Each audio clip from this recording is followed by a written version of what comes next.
Sup and welcome to the Run In Wrestling podcast. Before we get into it, make sure you're checking out all of our socials, Run In Wrestling everywhere. It's Twitter, Instagram, Facebook, and of course where you're listening to this right now or watching this possibly because it is a video platform, youtube.com. Live from the Run In studios in Kent, I'm Ryan Beak. And I'm on my own today. Wishing you a very happy Rusev Day. Yes, I'm on my own. I really want to say that Matt isn't here due to him licking his own wounds from me being your new Run In Wrestling Predictions champion after a solid win. I want to say a very big win, but it all came down to the Women's Royal Rumble match, and I'll speak more about that in a moment's time. But yes, I am now the Predictions champion. Matt couldn't be here. He is working very hard this week, so he couldn't make the podcast. He sends his apologies, and hopefully he'll be back on the podcast as of next week, and hopefully we'll have a really good one next week together. Anyways, this podcast is predominantly going to be based around the Royal Rumble review, or, well, the Philadelphia weekend as a whole, shall we say, because I am going to speak predominantly about the Royal Rumble. The first half an hour, or the first half of this, is going to be predominantly based sort of what's happened over the weekend, with the back half an hour being based on the Women's Rumble, questions asked afterwards, because it's such a historic event, and there was a lot of questions that I wanted to ask, and it's something that I want to know from you guys, from you the listeners. It's questions that I'm going to ask. I want your guys' answers, but I'm also going to give my opinion as well. I was going to ask Kerry these questions. Kerry obviously contributed to one of our first podcasts. I wanted to ask her the questions, but unfortunately, she is very busy this week. She's still in her final year of university, so it's a bit difficult for her to fit this around her. But she's a very big fan of women's wrestling, and honestly, when me and her were exchanging messages all night about what was happening in the Women's Rumble, I think she got like 4 out of 5 predictions correct about who would show up, because we did predictions as well, but she's not obviously part of the running one. But either way, she did really well with it. She's a massive fan of women's wrestling, and I'm pretty sure in the end of the whole night she actually beat me. So I mean, it's a bit like she's not, otherwise she'd be your champion right now. But let's get into the podcast. So obviously we had Philadelphia NXT TakeOver this weekend as well, in which it had some great matches in there, in which I'm going to speak later on towards the end of the podcast about Dave Meltzer's ratings on not only Philadelphia TakeOver but also Royal Rumble. Now, here at Running, we don't... I can understand why people view Dave Meltzer as this high and mighty guy. He's got a wealth of experience. He's been reviewing wrestling all around the world for however many years now. I don't really know a lot on his backstory. I've read a little bit about him, and you know, it very much seems as though he favours the indies, which I can understand. They seem to be able to do a lot more on the indies. They seem to be able to, because they have less commercials, there's less holds for advert breaks, there's matches are paced faster, sometimes they can go for hours on end, and you know, it is a bit different. But the thing is with Dave Meltzer is I can understand why people like his reviews and that, but I don't, and I think Matt agrees with this, is that we don't see the appeal of the pedestal that he's been put on, and how people proper mark over his ratings. And I'm sorry to other sort of contributors here on YouTube that speak about wrestling, that really say, oh yeah, Dave Meltzer's given this, whoa, it's amazing, you know, he's voted it the best match ever. It's just like, cool, but did you? Because at the end of the day, you know, a film critic can say like like a film that you love is absolutely horrible, but as long as you like it, that's all that matters. And I can understand some of them I agree with, and some of them I disagree with. So we're going to go through that towards the end of the show. But first of all, we're going to speak about obviously what happened in Philadelphia really quickly, because I do want to spend more time on the Royal Rumble. So we had the Undisputed Era versus the Authors of Pain, which I thought was a fantastic match.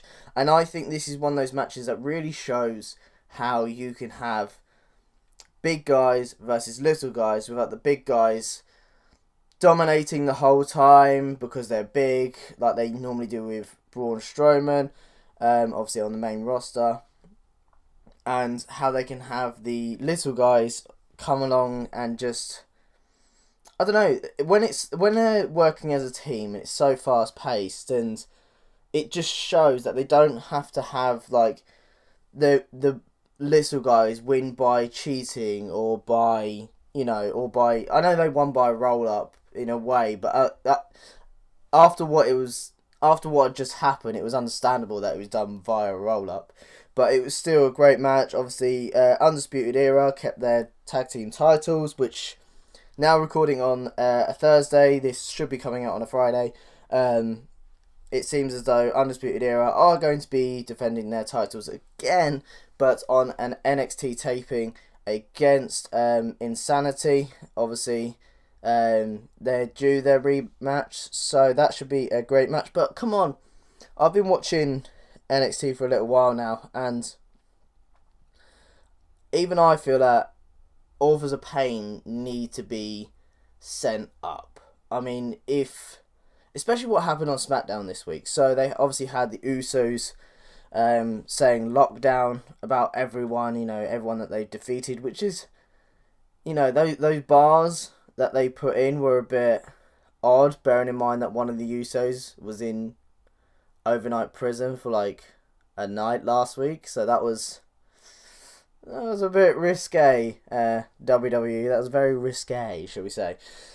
But with, obviously at the end of it, they had Luke Harper and I'm just going to say the Bludgeon Brothers, Harper and Rowan, come out, and obviously that's a bit of a hint to what's going to happen next. They're obviously going to feud with them. But I mean, if you really want a tag team that can work well together, and you could have this kind of Undisputed Era versus Authors of Pain match, you could replace Undisputed Era with the Usos, and then obviously just put that on the main roster. Imagine the high-flying match that they could have against the Authors of Pain, especially if you put them, I don't know, like their Hell in a Cell match with the New Day was great. You could easily do the same thing. You could have a ladder match with them, a tables match with them, and then Authors of Pain could kind of become the new Dudleys in a way. And I think it would be absolutely great. Bring them up. Just bring up the Authors of Pain sometime soon. It's got to be. Next up, we had Velveteen Dream versus Cassius Ohno, and to me, Cassius Ohno is the Dolph Ziggler of NXT. He makes new people, or makes the current stars who need a push that much bigger because he's such a great worker. And the Velveteen Dream is great. He is prime NXT, but I am very scared for when he gets brought up. Obviously, Velveteen Dream put through his personality that he's going to knock out Cassius Ohno, because Cassius Ohno has that really big hit as his finisher. So Velveteen Dream obviously dressed as a boxer, started posting stuff like Muhammad Ali, and then even ended the match with that really famous Muhammad Ali standing over his opponent with his hand across him, like yelling at his opponent. That really old photo, I can't remember what it is. It's probably going to be on the video if you're watching it. But yeah, great match. I love Velveteen Dream. I think no matter who you put him in the ring with, he can have a great match, not only physically, but also you get emotionally involved in his matches because of how much he says and doesn't say. Next we had Ember Moon versus Shayna Baszler, and this is a prime example of when they have holds that aren't used for people to take a break. Like, some people I saw on Twitter were like, oh, all this is just them grappling, they're both really exhausted, and it was like, no, like, if you're emotionally involved in this, and which you could see, like, both of these women were, as well as I was, because I just think they're both great competitors, is, this was very much Shayna Baszler, the bully, versus Ember Moon, the champion, and they both had such a great start, and it was very much, Shayna Baszler got, obviously, that arm locking, quite early, so it was like it took quite a lot out of Ember Moon, and no matter what Ember Moon did, it was like it was always her arm was hurting, even when she hit her stunner. Like, that was fantastic and just showed how much she's willing to put on the line. And it was even great because she even went into the Women's Royal Rumble the next night. Obviously, we're going to speak more about that later. And she sold that arm injury even there.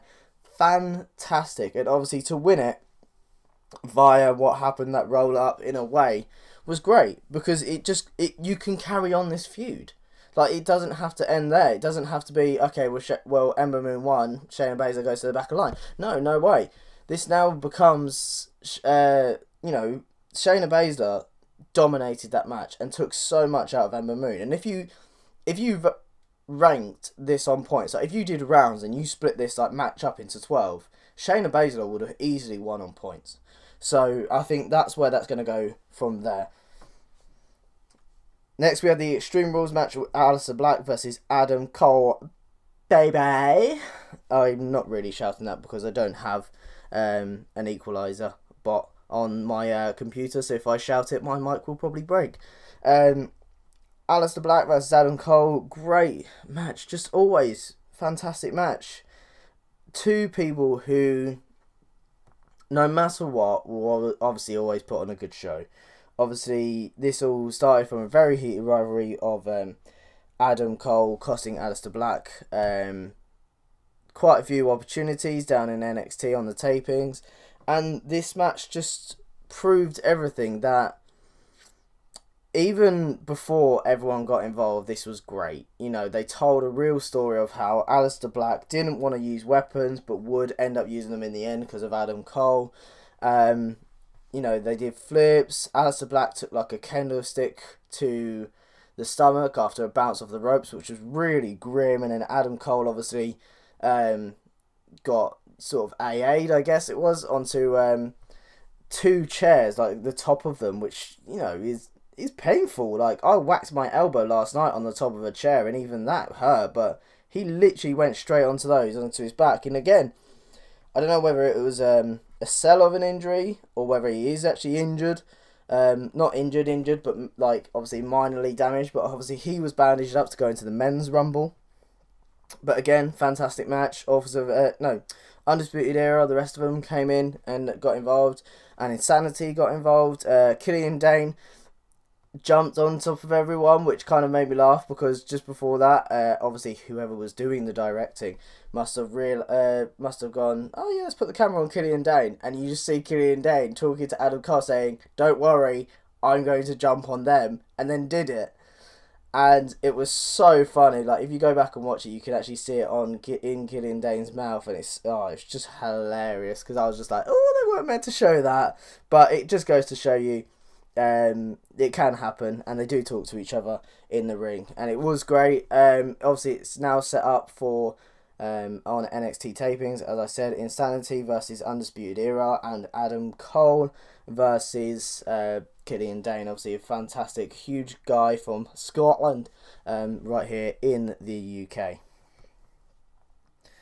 And our final match of the night, and this was one match that really proved a lot for me. I was never really emotionally involved with Andreas Almas when he won the NXT title. I never really thought anything of him. I didn't really enjoy the match so much against Drew McIntyre. And with Johnny Gargano, I always, thought he was great in his tag team. But again, I just couldn't. I don't know why. He's very much a Daniel Bryan character, but I just couldn't get behind him. I'm sorry, but I couldn't. So that was. Obviously, it was a good match though, and it really proved to me how much I really enjoyed these two characters. Obviously, it's very much an underdog story, and yes, I know Andres Almas won in the end, but Johnny Gargano to be left in that ring and walking back was great because the whole NXT arena was like, Johnny Wrestling, and really got behind him. And if there's going to be anyone who can rock the WWE and have that this whole story of, the Authority versus one of the wrestlers, I reckon it could be him when he's called up. But obviously he was attacked by his old teammate, up on the ramp when he was being carried back by his wife, who has just been signed to WWE NXT, which is really nice for them. Good for them. So that's obviously going to spark a rivalry, which could really lead to sort of NXT takeover around WrestleMania weekend. We don't know where these are going to lead. Just watching NXT last night, nothing's been announced for their matches as of yet on the TV tapings. I haven't seen any spoilers so far, because normally after sort of the first NXT back, everyone's on Twitter, and the people that were like there at these recordings will normally have posted something about it, and normally like PW Insider, Pro Wrestling Mag, and all that will normally have something on that. So they didn't, so I haven't seen anything so far. But overall, NXT takeover, amazing as always. They're always just fantastic. So then we move on to the Royal Rumble, the main event of this weekend, which, I didn't watch the pre-show. I watched Bobby Roode versus Mojo Rawley just because I wanted to see who would come out, but wasn't really interested in any of these matches. Kalisto, Metallic and Dorado versus TJP, Gallico and Gulak, cool. Revival versus The Club, cool. The thing is with that rivalry is it needs to be bigger. Not everything has to be for a title, and this is what I think WWE is struggling with when they put stuff on the pre-show, because it doesn't feel important. If they want people to start watching the pre-show, they need to start making it bigger on the main show. If they did something just before and did, if they just took the tag teams out and said, right, you guys can have a week off so you can prepare for the Rumble, because it's going to be like a big one, and they did that with The Bar versus Seth Rollins and Jason Jordan, that gives more time for the Club versus the Revival to shine, and it would have been fantastic as well. But again, not very interested. Bobby Roode versus Mojo Rawley, cool, it was okay. He's still US champion. The Intercontinental title obviously wasn't on the line that night, cool. Right, let's move on. AJ Styles versus Kevin Owens was the first one on the main pay-per-view versus Kevin Owens and Sami Zayn, which obviously we've seen on SmackDown now, has led to a lot of dispute, but was absolutely, it was great to start with. Like, it was very much funny. Like, it was very much Kevin Owens and Sami Zayn, and I feel like when they do endings like this, where they do the whole, refs making a bad decision, and then one week they decide to justify it by having another ref come out, and then this time they don't have anyone come out, and yet the ref wasn't looking but said that Kevin Owens had made the tag, even though the ref didn't say it out loud. It kind of just makes it feel like, I don't know, it's just a bit pointless. And the thing is as well is, from what it led to on SmackDown, it kind of seemed as though they were going to carry this rivalry on, which I kind of would have liked, but them to then have a triple threat match, and then them for break up Sami Zayn and Kevin Owens from there, because one of them would have cost the other one the title. But I mean, it's not me booking it, it's WWE. I think it was a bit pointless what they did on SmackDown, but there we go. I mean, it happened. The Usos versus Gable and Benjamin. I didn't really expect this, because the Usos won 2-0. And everyone was saying after this that they were very surprised by a 2-0 win. And so was I, because of obviously what happened with one of the Usos getting, a DUI. It's very much a no-no. And it's something that should be, a little bit punished. But at the same time, it was a good match. It was a very good match in terms of, what else was on the card. And I'm not going to put it down too much, but the ending was a bit weird. Gable was meant to splash onto the, the second pin, but missed. And I don't know whether that was meant to be I don't know whether it was a botch or whether they made it look as though it was a botch. But either way, it seemed like a very much a moment where you don't really know where they're going to go with Chad Gable and Shelton Benjamin now. And I know they've now got a feud with Breezango, but again, why should we care about this? They just randomly turn up and no longer interested in the tag team titles. It doesn't make sense. So then after that, it was the men's Royal Rumble. And now, so predominantly the front half of this was obviously SmackDown based, because obviously you had the WWE Championship, the SmackDown Championship, and then obviously you had Shinsuke win the Royal Rumble, and then the back half was Raw based. And now with the men's halfway through, there are a lot of thoughts that went into my head as well as what I saw on Twitter. We follow quite a few of you out there because we like to see your opinions. We like to, because the thing is, when you follow just like the main accounts of like WWE and then some of the PW insiders and stuff like that, the critique accounts, shall I say, is that they all very much say the same thing, and sometimes they can all be very negative. And I saw this quite a bit as well, was that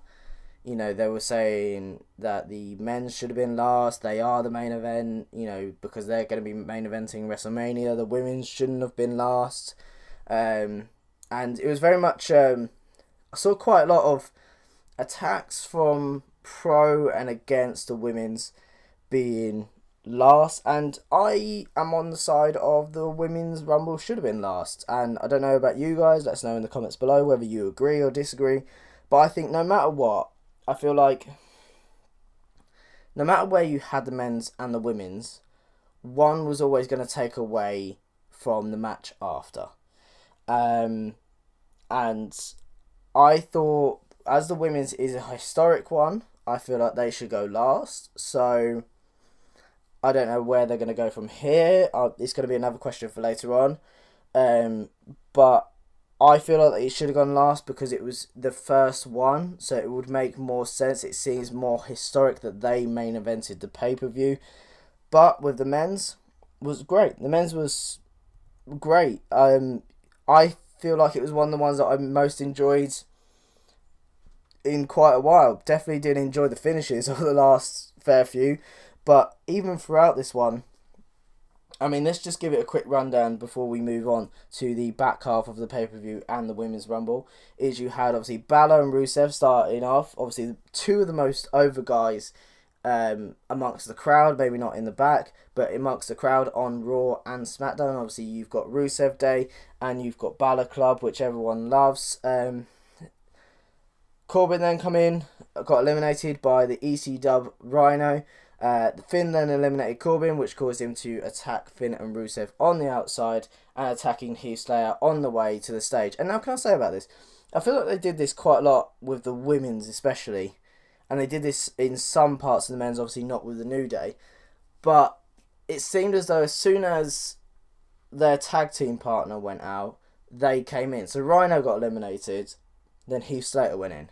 And it happened quite a lot on the women's as well. And again, I'm going to speak about that later on. Is that, like, sort of when one of the Riot Squad was in, there wasn't any of the rest of the Riot Squad. So it was a bit odd. I know they did it with the New Day, but again, going to speak about that in a minute.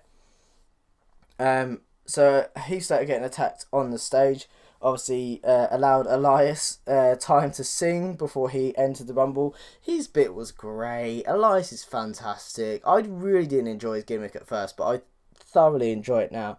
But on the way to the ring, and he's like, that clock won't restart until I've sung. And then he gets started singing, and suddenly it says like 10, 9. And he's like, oh.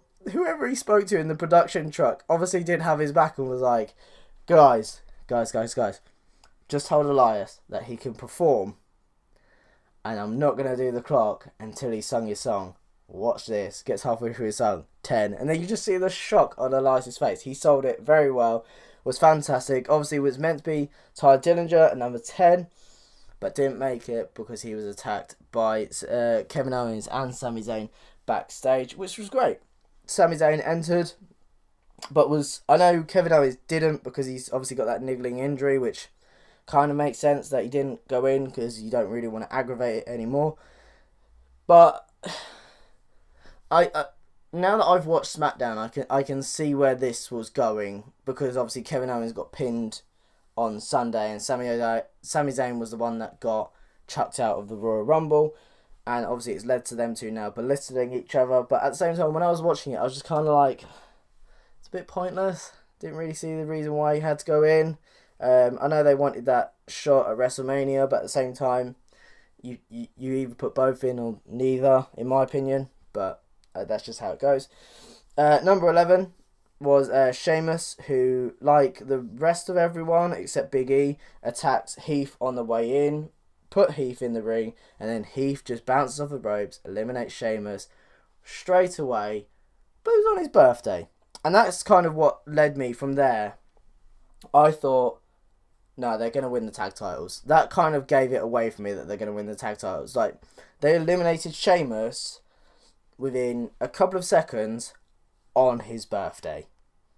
Now, I'm not being funny, but if you're a WWE superstar, especially if you're fighting for the tag champions and you've been with that company and you've held pretty much every belt there is, Sheamus is quite a well-decorated character, if you don't remember, it's your birthday on the Royal Rumble and they say, right, we're going to make you eliminated within 6 to 10 seconds of the Royal Rumble, I'd be like, you're joking. And they go, but you're going to win the tag team titles. Worth it.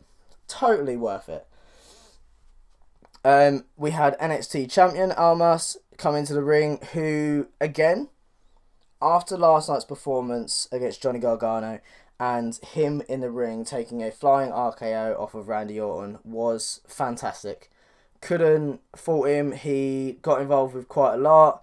He eliminated quite a few people, and him and Adam Cole really contributed to that Rumble, making it more lively. Not that I needed it, but it was great. Obviously, Kofi Kingston had his spot, which, I don't know, I feel like they're really desperate for what they're doing with him now, in that landing, fair enough when he landed on Xavier Woods on the outside. I mean, Matt Hardy did that against his brother quite a few years ago now, going quite way back. But when he's just hopping on one leg, I feel like that's the point where you go, that's kind of cheating, because anyone could kind of do that. But, I mean, I feel like if they're going to do 1 foot, it should be 1 foot if you're holding the ropes. If you've let go of the ropes, that's it, unless you've landed on something properly, not pancakes. It's very much a hit and miss thing, but I feel like it took away from it. And then obviously he went out straight away. The returners for this match were the Hurricane, who was hilarious with John Cena, obviously doing his Superman poses, and obviously Cena is known as sort of the Superman of the main roster, Super Cena. But the biggest pop was Rey Mysterio, who hit multiple 619s and then again was eliminated by John Cena. But he was great. He got involved with, because I think he made it to the final 6. Obviously you had that stare off, which was Finn Balor, Shinsuke Nakamura and Roman Reigns, all looking sort of the new guys of NXT, looking at the guys who came through, like Rey Mysterio, John Cena, Randy Orton, and it was great. Absolutely fantastic. Rey Mysterio played his part. He looks great. Bring him back. I know he's meant to be signing with Impact, but bring him back. Sod it. Buy him out. Bring him back. Put him on. Don't put him onto a full life. No, don't. Don't do that. Please don't do that. So after this, we then had this whole moment where you wasn't sure who's going to win, and so it was weird. So for this, my pick to win was Shinsuke Nakamura, and Matt's was Roman Reigns. So if you go back and watch our Royal Rumble preview, which you should, it was weird because we both had our competitors in the final, and I was like, please don't be Roman. And I feel like 95% of the WWE universe was like, please don't be Roman. But in the end, it was knee to face time, and that's how Shinsuke Nakamura won. Which I tweeted just before all of his knees to faces happened, was there wasn't really much, which I kind of was like, should have happened. It was a bit odd. But in terms of this match, me and Matt also did prediction numbers. So we said what number is going to win, and it would be worth a 2-pointer, which made it a lot more interesting because you didn't know who was going to come in for that either. So my number for this match was number 20, which was John Cena, and Matt's was number 19, which was Broken Matt Hardy. And when Cena came in, I thought I have a lot more of a chance of winning this with the 2-pointer than what Matt does. So that was fantastic. It was great. I'm going to speak more about what happened with the numbers later on, because it gets really interesting for the Women's Rumble, which we're going to move on to in just a moment. But yes, Shinsuke Nakamura won. He's going to headline WrestleMania. Well, are they actually going to headline this year? Because, last year they didn't let them headline. Randy Orton and Bray Wyatt didn't headline. It was Undertaker versus Roman Reigns. But if you're gonna say that they're going to headline, let them headline. Do it. So then after this, we had the authorities backstage, in which Shane and Daniel were like, yes, in your face, Raw. And then Raw was like, actually, we have something coming up later. Which was one of those moments where they're like, where you're kind of like, yeah, Oscar's winning. And then, obviously, we saw a lot more of what happened later. The Bar versus Jason Jordan and Seth Rollins, as I mentioned just a minute ago, yes, the Men's Rumble did kind of take away from this match. I even went to make food at this point. But you can't... I feel like even if you put the Royal Rumble at the start of the match or the start of the night, either one, the women's or the men's, or even if you put them together, it's going to take away from what's going to carry on afterwards. And I didn't watch most of this match. I ended up watching it the next day. And it was just meh. That's all I can give it. It was meh. The Bar won because Jason Jordan got a head injury, even though... he's taken a lot worse spots than that. Tagged himself in, tagged himself out. Then Seth Rollins got, screwed over from this. And I don't even think they touched it on Raw this week. I don't think Jason Jordan was even there. I'm trying to remember now. But either way, don't really have much to say about this match. It was just okay. Brock Lesnar versus Braun Strowman versus Kane. This was just very much a powerhouse match in which we all kind of knew where it was going. We knew Brock was going to be over, we knew Braun was going to be over, we knew Kane was going to take the win, and we knew Braun was going to retain. No, Brock was going to retain. It was just okay. They had really good spots, and the thing is, Matt loves, the destruction side, and I love the destruction side. But the thing is when you have three powerhouses like that, Kane, who can't really do much, he's getting quite on. Brock does sell, Braun does sell, but it's not great when literally Kane pushed Braun into the table instead of tackling him through it. So it was okay. The best bit was when Braun needs Brock in the head, and obviously must have done it a bit too hard because Brock then later on swung at Braun, and you just saw Braun's face go, oh shit, I've pissed him off here. Like, in non-kayfabe terms, was like, oh shit, help me. Up next was, and to finish it, was the Women's Royal Rumble, which I was really excited for. It was, as I said, as great as I thought it would be. I was really happy with how it went. Obviously, we had Sasha Banks and Becky Lynch, sort of the two of the four horsewomen in that, and it was great. But yeah, it was so good. Well, just before this, Alicia Fox was announced as injured, which kind of leaves me the question of who replaced Alicia Fox, or whether Alicia Fox was kind of one of those people that was in it, just in case someone else couldn't, but then that person then ended up turning up. I don't know. So for this, mine and Matt's predictions were, I had Oscar to win, he had Oscar to win. My entrant number was number 25, his was number 27. My surprise entrants were Nikki Cross, Nikki Bella, Trish Stratus, Ronda Rousey, and Ember Moon. His were Kelly, Trish Stratus, Ronda Rousey, Kairi Sane, and Shayna Baszler. And of course, we saw quite a few of those come through. Just before we get into that was we saw Naomi, she had the Kofi Kingston spot, as we call it. You know, she was put onto the barrier on the outside, then ended up making her way back via pogo sticking with a chair. And it was great. Absolutely great. I feel like before this, though, Stephanie McMahon and whoever that celebrity was doing commentary and the announcing was a bit of a kick in the teeth if they're gonna say and do this right about women's wrestling. Fair enough, Stephanie McMahon should have been involved in some way. Maybe she should have sat at ringside. I don't know. I don't feel like she contributed enough for me to be like, yeah, she did a good job, but I don't think she did a bad job.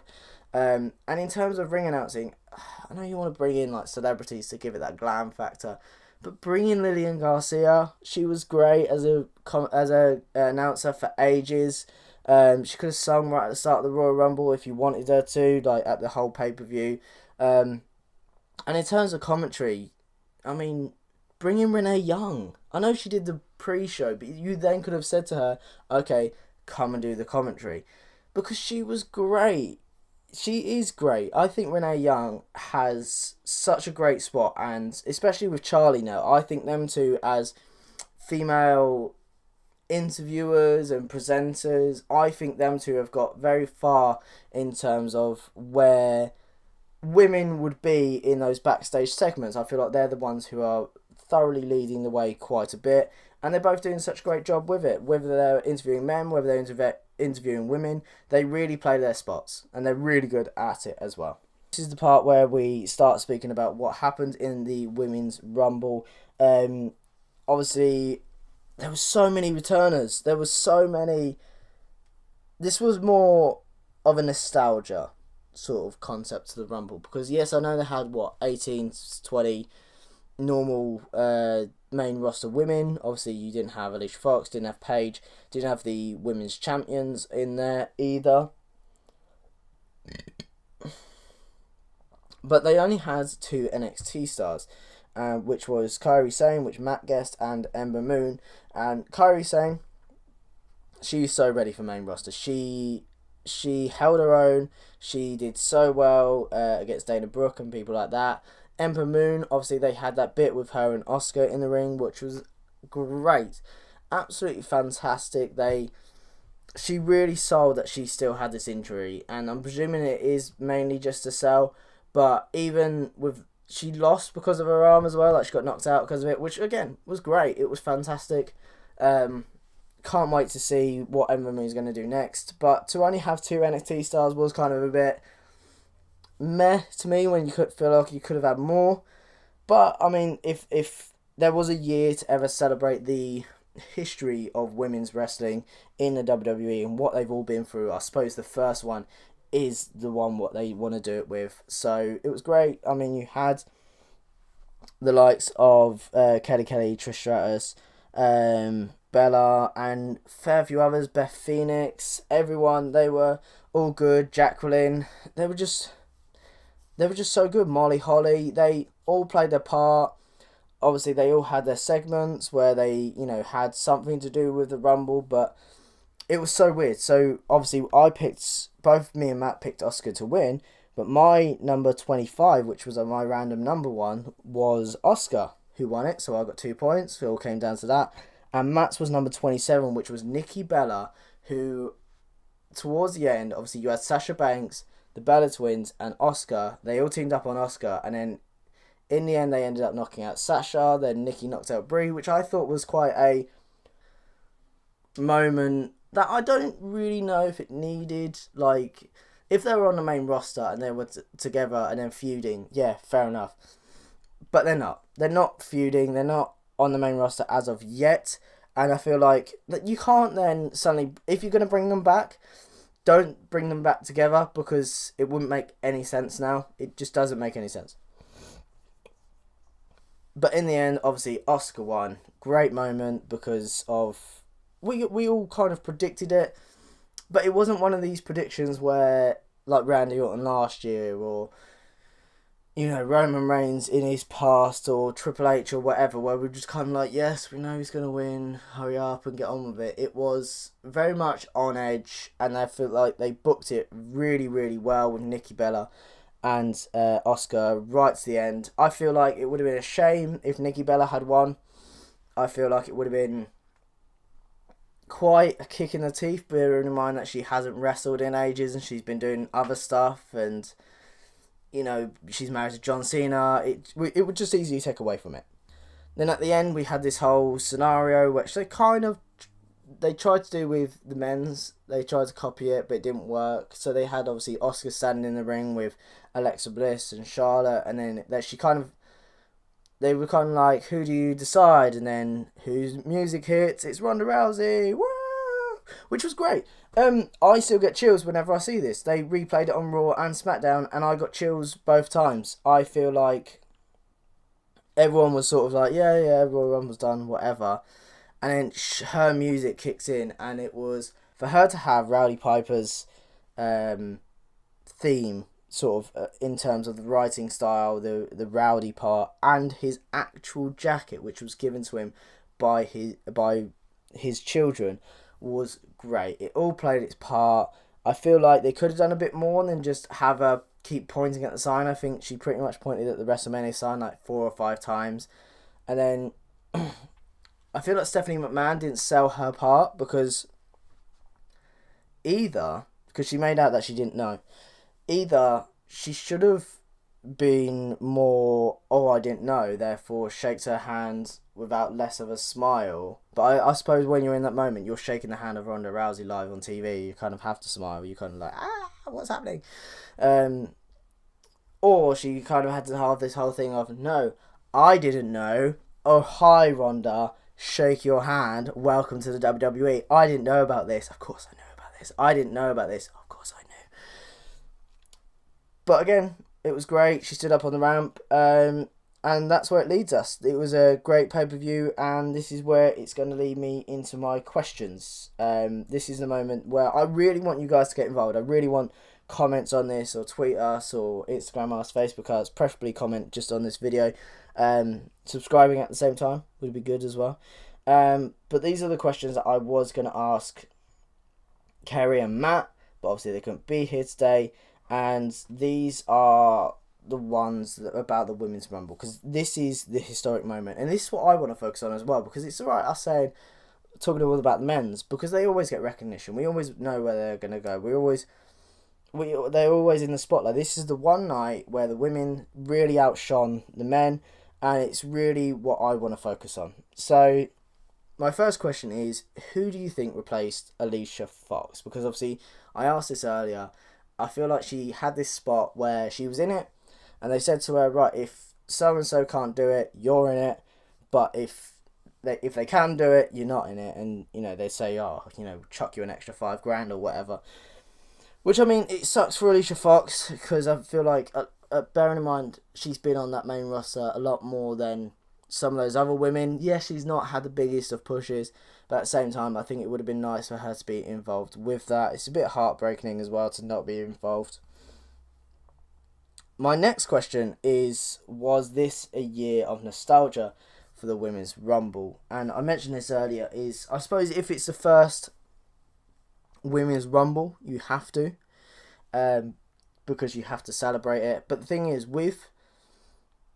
and this is a two-parter kind of question, is with the nostalgia being a big concept to this, where does it lead us next year? Because it's okay if you then start bringing some of them back, but I mean, I suppose there was quite a few who haven't been brought back, like AJ Lee, and quite a few others over the years. But it's very much I think next year they kind of have to have a more NXT based return. So say they had 18 women again, to fill up those 12 slots, I feel like at least half need to be NXT, and that would really push what's happening. I know the women's roster is probably going to be bigger this time next year, because touch wood that no one gets injured for next year's Rumble, or gets taken off the roster because of it. But with the height of the women's wrestling in NXT, it seems as though they could easily push Ember Moon, Kairi Sane, Nikki Cross, Peyton Royce, any of those women onto the main roster by next year. Next question. Does the nostalgia give a bit of respect to those who are part of the women's revolution? Yes, it does. It was my question. But with the names that are missing, does it kind of give you... there should be more names on there. Should have there been less? You tell me. Lita played a massive part, and we all thought that she might not be part of it because she wasn't Raw 25. Which, again, I thought was another good Ronda Rousey moment, because obviously she posted on Twitter and was like, well, at least I made the chair. So just kind of like, oh, well, maybe they don't really talk to Lita anymore. And then suddenly she turned up, who played a massive part, obviously hitting quite a few of the side effects. So does this kind of take away from the talent they could have had? Because, I mean, Nikki Cross, Peyton Royce, and Kairi Sane weren't part of NXT TakeOver. No, Kairi Sane was obviously in the Women's Rumble, but it could have had more NXT starts, and it's alright for us to say it now. But the question is, as I said earlier, is next year going to be the more NXT based versions of come ups? I know in the men's they did it really well because they had two comebacks, which was obviously the Hurricane and Rey Mysterio, a funny one, and one that really will get the crowd over. And then obviously there are two NXT stars, Adam Cole, a fan favourite, and the NXT champion. In the women's, obviously you only had Kairi Sane and Ember Moon. I know I mentioned this before, just reiterating my point. So from here, they've obviously announced what's happening for the Women's Elimination Chamber, and I'm quite glad they didn't touch too much of this on Raw. We obviously know that the Elimination Chamber is a Raw pay-per-view, and the men's going to have one, and I predicted even before this, I had to say this, is I said this on our preview, is if they're going to do the Women's Elimination Chamber, I thought Becky Lynch might have won the Royal Rumble. It was just a theory. It was just kind of what they did with the men's. That when they proved it with the men's, they've done it with the men's. Someone on SmackDown won, and therefore Raw men's get the Elimination Chamber to be a number one contender for Brock Lesnar at WrestleMania, and that's what they're going to do with the women's. But it's for the women's title, so Alexa Bliss is already going to be in it. Asuka is obviously going to be called out of it. They haven't touched on it on Raw as of yet, which I think is quite nice. They've let everyone calm down from the Women's Rumble to start with. The main focus was on Asuka and Sasha Banks. That was a great match. I'm just saying, that was a fantastic match, and one that should 100% be at WrestleMania. But so I'm asking now, what are your pre-predictions for the Women's Elimination Chamber? And this was going to be one of my questions as soon as it was announced, actually, because obviously Alexa Bliss is going to be in it. My predictions, who else is going to be in it, is probably Sasha Banks, because of how well she did against Asuka, unless they're going to have a match against Asuka, but it wouldn't make sense to, I guess. So I'm going to say Sasha Banks. Nia Jax. I feel like one of Absolution has to be in there. So, and it's obviously not going to be Paige. And then Mandy Rose is obviously doing the Mixed Match Challenge with Goldust now, but I'm pretty sure that's next week. So possibly Sonya Deville as my fourth one in there. So that's Nia, Sasha, Sonya Deville, Alexa. My other two, who else could you have? Don't know, they might throw Mandy Rose in there anyway, but I doubt it. I suppose the Alicia Fox is where I feel like, at least if you're going to take away her Royal Rumble, you kind of have to give her the Elimination Chamber, because I don't believe that she's injured. I believe it was more of she was pulled out last minute because someone could actually make it, and I don't know who that was. It was obviously just one of my questions. So I feel like she has to be in it. And then from there, you've kind of got a choice of Mickie James, Dana Brooke, Bayley. It has to be one of them. Bayley, I'd say. I know she's not over, but she didn't really have a big moment in the Women's Royal Rumble. I feel like I can't even really remember her actually being in there. It was just kind of like, it's Bayley, and then, you know, she's out of it again. Dana Brooke had quite a good segment in there. Mickie James obviously had a great segment in there with, was it Trish Stratus or Beth Phoenix? One of them two. And it was great. I feel like, I don't feel like they'll go with Bayley though. I feel like her push is over. So it might go to Mickie James or Dana Brooke.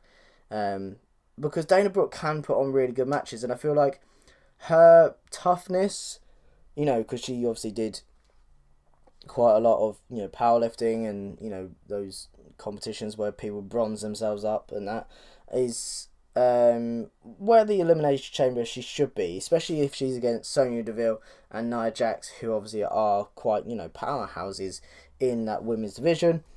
So yeah, that's one of my questions. Where do you think what do you think is going to happen with the pay-per-view Elimination Chamber for the women? So if we did have all of those women in it, I feel like if there was a time for Alexa Bliss to lose to Nia Jax, it's there. It's that pay-per-view, because you could do that whole moment where, I'm pretty sure it was Elimination Chamber 2011, I want to say. I'm probably so wrong, by the way. Where John Cena was champion and Shawn Michaels went on to win it, but he got eliminated like second or third. So they were like, we're going to have a new champion. We're going to have a new champion. And I feel like they should do that this year as well. I feel like if, you know, anyone's going to take the first pin, if they're going to have Bayley in there, could be her. And then have Sonya Deville or, say, Dana Brooke or Mickie James or whoever I should put in there, you know, pin Alexa Bliss. And then this allows, you know, Nia Jax to then dominate, get the pin, her versus Asuka at WrestleMania. Or, in fact, Sasha Banks, because, I mean, they had a great match on Raw.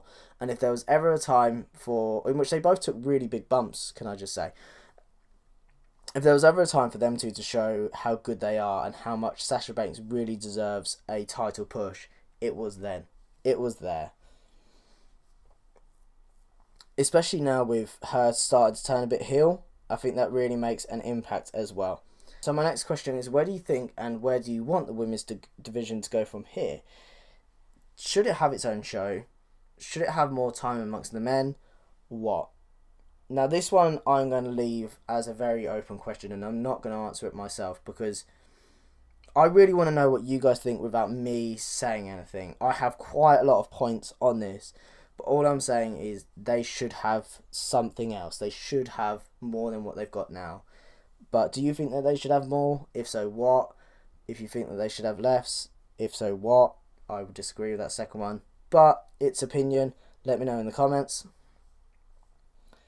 And my final question, and it's a really relevant one that I feel like is what a lot of people said about it, is, and I feel like this really upset some of the women's roster as well, is with Ronda Rousey coming out at the end, did it take away from the Women's Rumble and Asuka's moment? And the reason why I've pretty much toned down my voice for this is it's a very serious issue in that these women have worked really hard. They've all probably really trained so hard to get this Women's Rumble, and for it to go so well and so swimmingly without too much of a hiccup, and for it to actually be quite a historic one, and then for Ronda Rousey to come out and that's what all the mainstream media is talking about, is a bit difficult. It's a bit sour on the tongue, shall I say, because they work so hard, as I said, and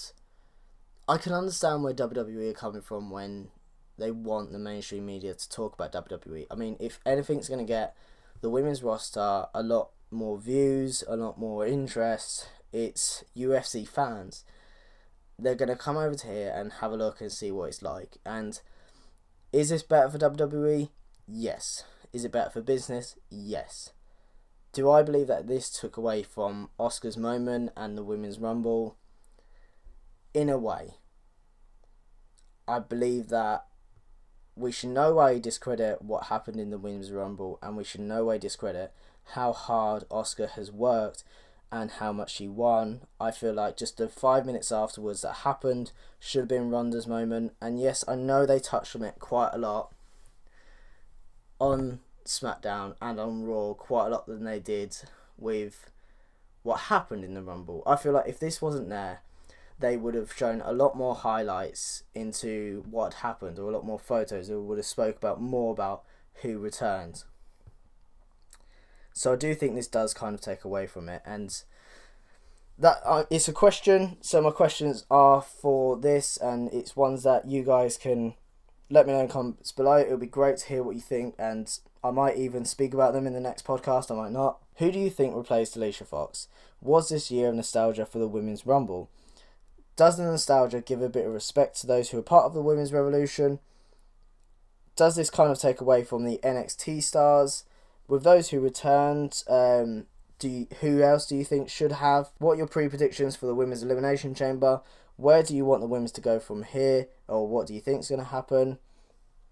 Did Ronda Rousey take away from Asuka's moment and the Women's Royal Rumble? And my final one, which is another one that I'm going to just briefly put it out there now, because I really want to talk about Dave Meltzer's ratings for that weekend, is each year, should they keep the same way that they're going to do this? They have 2 matches Rumble, 2 matches Rumble, and should the men and women swap every year? Or do you think the men should just be last and the women's should be the first one?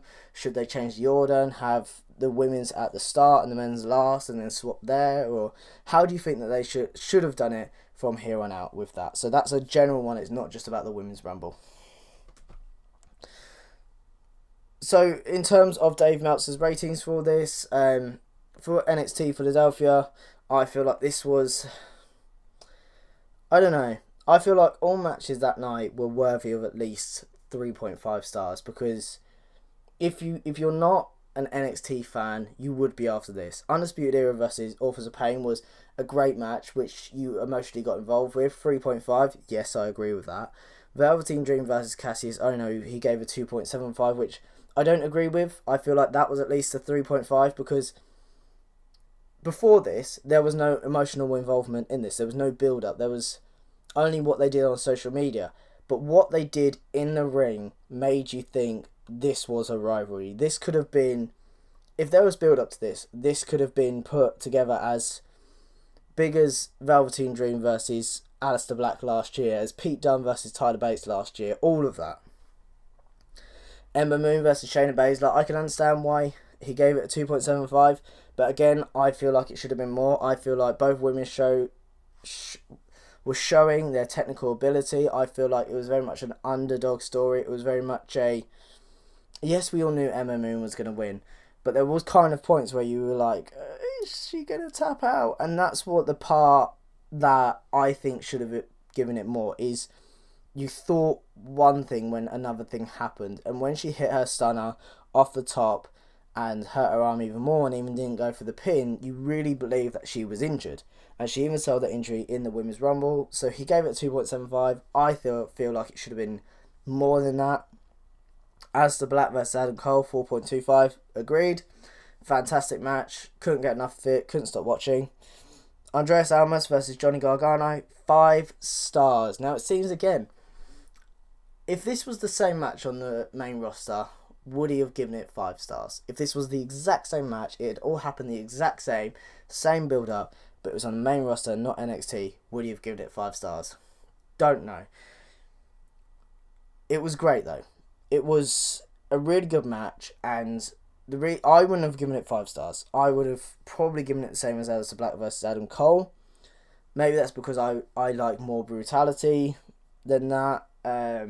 But I can see why it would get a bit more if you want that whole side of, you know, the underdog story, and Johnny Gargano being that guy who everyone wants to succeed, but, you know, none of the wrestlers want to, and everyone's against him, and, you know, even Almas's assistant, you know, getting attacked by Johnny Gargano's wife, and then him being attacked right at the end. 4.5 then I'll give it. A 4.5 I would give it personally. But then again, no one gives a shit about my opinion. So what does that matter? When we talk about the main event, Rumble on Sunday, I'm not going to talk about the pre-show because they were all 2.5 and under, which I feel, Ember Moon versus Shayna Baszler was 0.25 more than the Revival versus the Club and the 205 Live match, which I was just like, really? Come on. So I'm not going to talk about them. And I feel like it was better than most of these matches that were on here. AJ Styles and Kevin Owens versus Sami Zayn, 3.5. Agree. Great match. Really got you emotionally involved. Usos versus Gable and Benjamin, 3 stars. Again, agreed. Shinsuke Nakamura winning the Royal Rumble, 4.25. I'll maybe give it 4 stars, possibly, but the only reason is because of what's coming up later on. Cesaro, Sheamus versus Seth Rollins and Jace Jordan, 2.25. Agreed. Didn't really get interested in it. I feel like it was very much... I feel like it would have been very hard, no matter what match you put after the Men's Rumble, for anyone to get involved with, even if you're a wrestling critic like David Meltzer. Brock Lesnar versus Kane versus Braun Strowman, 2 stars, ranked the worst match on the weekend. Apart from the pre-show match, Bobby Roode versus Mojo Rawley. Yeah, agreed. It wasn't if you look at this in terms of wrestling ability, it wasn't a great match. If you look at it in terms of how many times you went, holy shit, he's just put him through a table, you'd give it 4 stars. But in terms of wrestling ability and the fact that we knew how this was going to go down, yeah, fair enough. 2 stars, agreed. This is the bit that annoys me, and it's the Women's Rumble, 3.25. So, it wasn't even... Apparently, AJ Styles versus Cammy was better. And apparently, Undisputed Era versus Authors of Pain was better, which both I thoroughly disagree with. I feel like the Women's Rumble was on par with the men's. I don't know whether it was the Ronda Rousey bit that took away from it. I don't know what his rating was based on. But in terms of the women holding their own and the fact that there wasn't any points where I was like, yeah, I'm bored of this, hurry up, or, I can't wait for this to be over. 3.25 I don't think is fair. I feel like there were a lot of spots in there where it was the first one. I mean, they weren't going to do a whole lot in terms of storylines unless it was, Sasha Banks turning heel, which, was great. Oscar winning, great. Nikki Bella on the ring with her, and it led to that ending where you're just kind of like, if Nikki Bella does come back, it kind of has to be to Raw now, doesn't it? So that it could set that up. I still think Naomi's part, where she did the Kofi Kingston part, was great as well, and I feel like it should have got a lot more. So if I'm going to put these ratings up on the podcast. Again, let us know how you feel about anything that I've said today. The ratings, any of the matches, especially the questions that I asked in the main part. I'm probably going to put them in the comments below. Might even put them out on Twitter, Instagram, and all that. So if you're not already, please subscribe to us. We are really trying to build this YouTube channel. We are trying to get more and more followership with us here in Running Wrestling.